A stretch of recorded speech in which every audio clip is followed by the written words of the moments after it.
passe. Super l'artiste. Super. Encore un but sensationnel.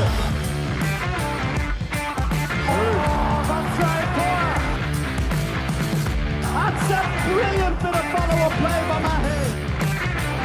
Oh my goodness me, what a shot.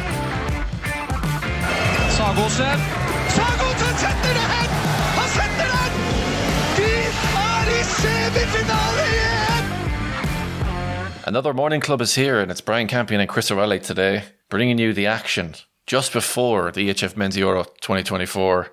Chris, we've just gotten over Christmas. Well, I hope you've gotten over Christmas, and the last bit of preparation before we take off to go to Germany.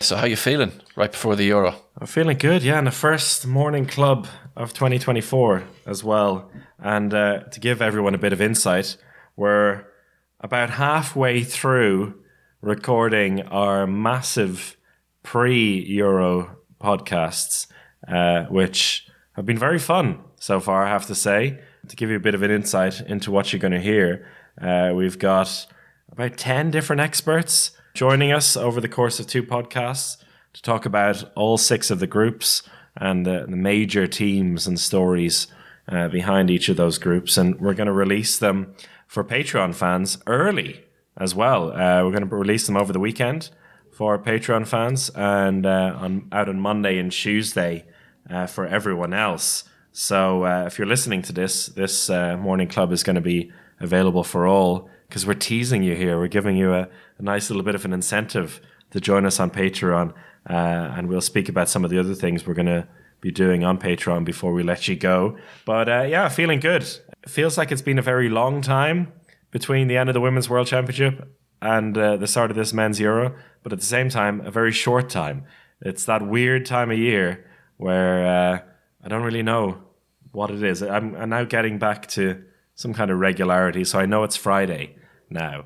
And, that's I was about like that it. a few days ago. I was like, what day of the week is it? Okay, yeah, need to start getting back on top of things again. It's a good day to get back into that. Say, oh, it's Friday, it's a weekend now. But it's been one big long weekend for the last couple of weeks. But yeah, for the Euro, I'm heading off on the 10th, which is Wednesday.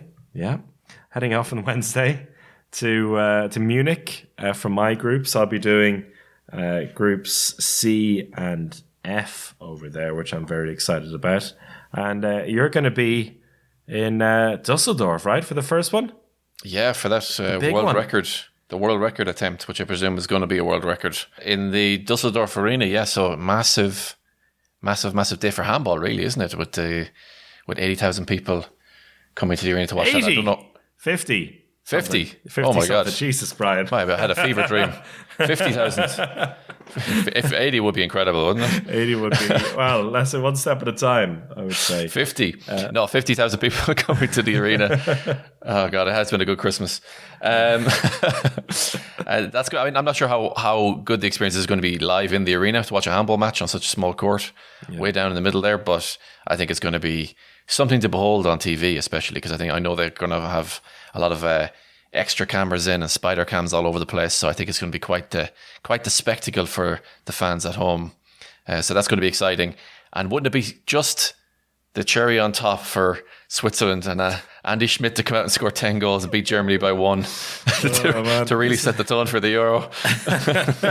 This is the thing that it keeps going through my mind about that opening game. And it's too big. It would be absolutely hilarious. And we'll speak a lot more Germany in the preview podcast. We actually haven't done that bit yet, speaking about Germany, where we'll have Bjorn Patson on to chat with us. But yeah, I saw their game yesterday against Portugal, and watching it on German TV, and the first half performance was good and all. They ended up winning by 1, but you can really feel the German commentator just getting way ahead of himself. It's like the classic thing that everyone falls into, like that classic pitfall of getting diving way too much into these test matches before a championship, reading way too much into it, and just, it was going well. They were winning 3-0 at the beginning, and they're like, we're gonna win it all. This is the best team in the world. Never mind anyone else. But it didn't turn out to be that way. With Germany in particular, it's like I have no idea what to think of them. On one side, you look at them playing and you're like, this team, they're full of Bundesliga players. They're playing the best league in the world. Surely they can match anyone on a given day. But then you see some of the players they use, and it's like, when it doesn't work, it really doesn't work. So, I don't know. Andy Schmid, Nicola Portner, and a bunch of other Bundesliga players, they've got something up their sleeves, that's for sure. But I think it'll be a great occasion either way. And I won't be there. But really looking forward to getting your perspective on how it's like. You're going to have to go up to the very top at some point just to see if you can see anything. I was told by someone that said they timed it, and it says it takes like something like 20 minutes to get up and down. So if you're doing that during the game, you've missed a lot of the game. It's quite the commitment to go all the way to the top. And the Lanxess Arena is probably the biggest I've ever done. You can do that and be up and down in 10 minutes, but this is a different kettle of fish. So I think I'll be earning every single penny I'm getting paid for that day. Be doing a lot of run around, but I think it's going to be something special. But I'm somehow there's this nervous energy off the whole German handball thing at the moment, and maybe that's just me, but I'm not convinced that. I don't want to give anything away, but a few other experts have picked Germany to be in the mix there in the semi-finals because they're the hosts. But there's a bit more extra pressure.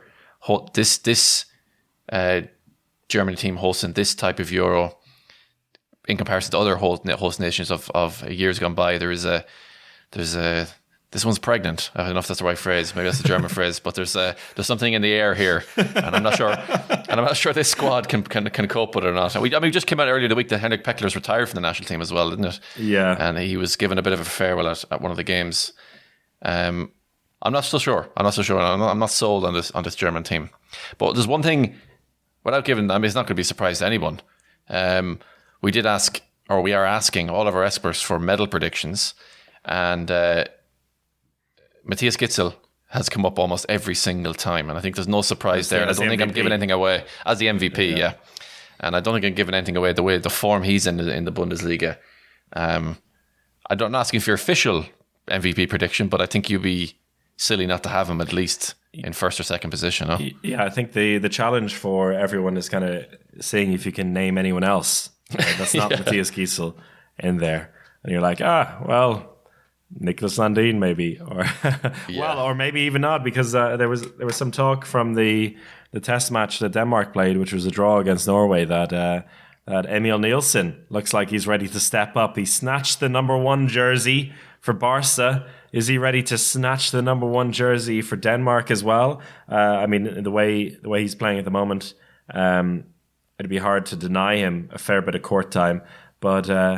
That's another interesting side of it as well. How much club form will feed into these national team selections, because they're very different situations. And we will hear about the Swedish team and Felix Klar versus Jim Gottfriedson as well. That's another situation where the younger player might be in better form, but when it comes to the national team, it is somebody else's team, and maybe the pecking order relies a bit more on how experienced you are with the national team, which maybe isn't the best way to go about it, but some things die hard in that case. But I'm excited overall. I think looking at the arenas as well, I think most of them are going to be pretty full. I think Hamburg is maybe the one that's not going to be completely full yet. I saw there was a flash sale on the EHF website, which suggests to me that there's still some tickets to be bought. But, looking at at Berlin is going to be full of German fans for the Germany group and Faroese fans for the Faroe Islands Norway group, which is fantastic. The Icelanders are coming in their thousands. The Balkans will come in their thousands as well to Munich. And I think overall it's going to be, it probably is going to be the biggest and best European Championship we've ever had, which is really what you expect with it coming to Germany for the first time. When you look at all the preliminary round matches, I mean, apart from the opening spectacle of Germany and Switzerland, which I think as just a visual spectacle is going to be pretty incredible.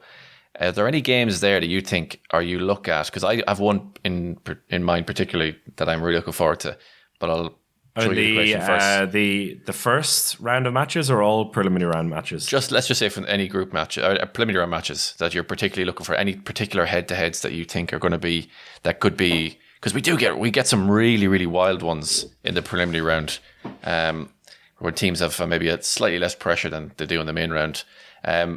Which ones do you think, or any ones that stand out to you that could be classics? Yeah, I think Spain-Croatia should be a big one. That's the opening round of that group. And Iceland-Serbia, the opening match of Group C as well.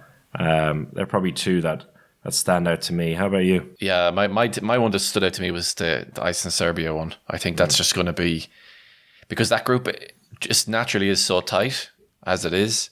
It kind of has a lot of meaning straight away about who's going to top the group. It could be potentially. I mean, we don't know what kind of shape Hungary are going to be in, but we know Serbia, Iceland are thereabouts, and I think we know Tony Girona, ex-coach of ours, he's going to have them well set up, and I think he's done fairly well with Serbia over the years, and I think over the last 4 years, and I think people seem generally very happy with the work he's done. And it's not an easy thing being a Balkan handball coach. People aren't normally very happy with the work you do, but he seemed to keep them on their side there.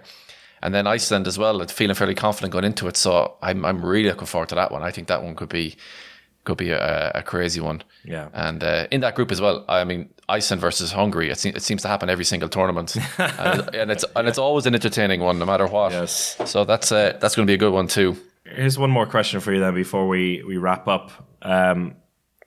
Since we've had the 2014 Euro, so this is the third edition of it, if I'm not mistaken, there's been at least one really high-profile team that gets dumped out in the preliminary round, because only 2 teams qualify from each group of 4.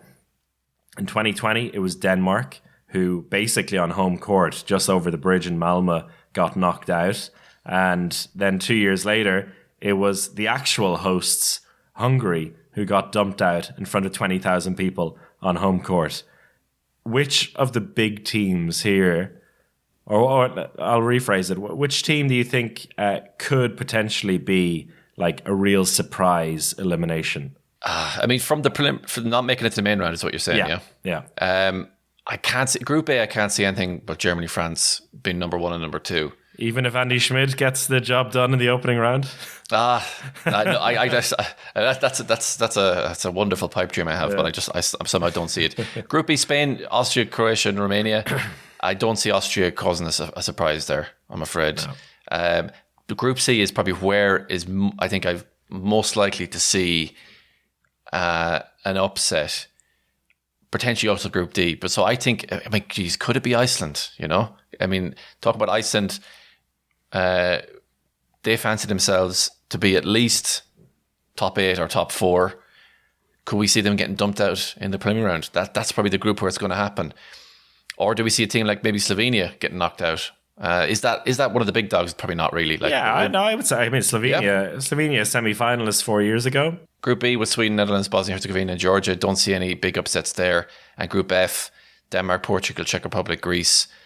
I mean, that's kind of basically between the Czech Republic and Portugal. But I think you'd put them, on fairly level terms. I mean, Rasmus Boysen has the Czech Republic down to go on a bit of a run this Euro on Twitter, or on X as we like to call it nowadays. So that I don't think there's any big upsets there if Portugal get knocked out. So my thing could be maybe Iceland getting dumped out. But do I think it's going to happen? Probably not. No. What do you think? That's a good one. I'm not going to go for Iceland though, because I fancy them to go to the semi-finals. But there's more on that. Not just us, but our plethora of experts who are joining us. The likes of Marcio Menino, Rasmus Boysen, who you mentioned, Daniel Höglund, Helgi Højdahl, Zika Bogdanovic, Teddy Ponza, Kevin Domas, Bjorn Patson, that's most of them already, who are joining us for our preview podcasts coming out over the next couple of days.